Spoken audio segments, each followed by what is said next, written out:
way to stay competitive and protect the business for long term is to move production from our facility in Indianapolis to Monterrey, Mexico.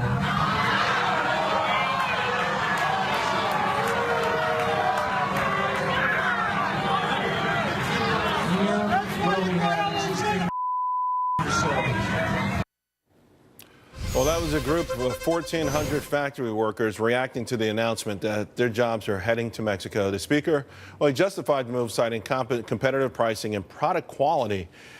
Is it fair for these companies to continue to jump on America and still expect Americans to buy their goods? Joining me now, Jillian Melcher, Gina Loudon, and Steve Rogers. Jillian, let me start with you. It's the economics of it are pretty clear. Yep. But you start to think about it at some point. There's got to be some sort of commitment for an American company to America, no? Well, I think this one is extremely egregious because Carrier had actually received a $5.1 million stimulus-funded grant under the 48C program. That was specifically to create green jobs in America. That was the whole purpose of this program. They took the money, and then they're bailing and going to Mexico. And when I called their spokesperson to talk to her about it today, she would not give me details on how they were going to live through on their commitment. She said, you know, we're going to try to follow it, but I won't give you any details, no specifics.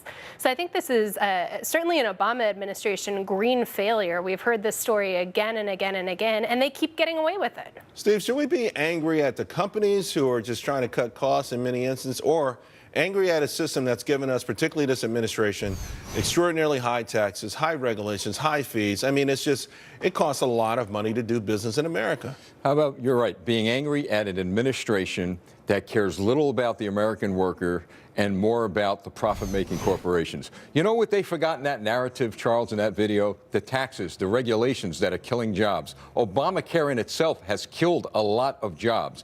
But I'm just not going to say it's the president's fault. It's the Congress's fault, the do-nothing Congress. And what we have to do as a country is come together and say, you know what, the only way we're going to change this is change the Congress as well as the administration. You know, Gina Loudon, this is a topic that resonates big time with Donald Trump voters or people who poll for him. And, you know, he's talked really tough, whether it's Ford or Nabisco. What could a president do without the help of Congress? I mean, should there be a carrot or stick approach to this? I think you ask a great question, Charles, and I think that's why a lot of people are looking at these candidates and going, which one do I think would be the toughest negotiator with Congress? And I think that remains to be seen. But I think Donald Trump certainly has a track record to back himself up, especially on this issue, because this issue does go a lot deeper than just the corporate greed, as your other guests pointed to as well. You've got litigators making a fortune on all of this. You've got unions. We've got, of course, government red tape and bureaucracy, the highest corporate tax rate in the entire world. All of those things need to change before anything else is going to change. And so I think that as people are looking at their presidential candidates, look at the ones who will make a strong stand on those issues and not just constantly go after corporate greed. But we could also point out that a lot of Donald Trump paraphernalia was made in Mexico. So it's kind of a do as I say and not as I do. Well, the suits and some of those things. I would think that at this point, though, Steve, that probably will come to a halt.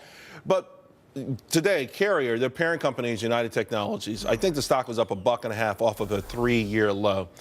So if your stock is at a 3-year low, I mean, you're grappling. We've seen them do it. We saw it just last week where Ford said, listen, we're going to expand our plants in Mexico.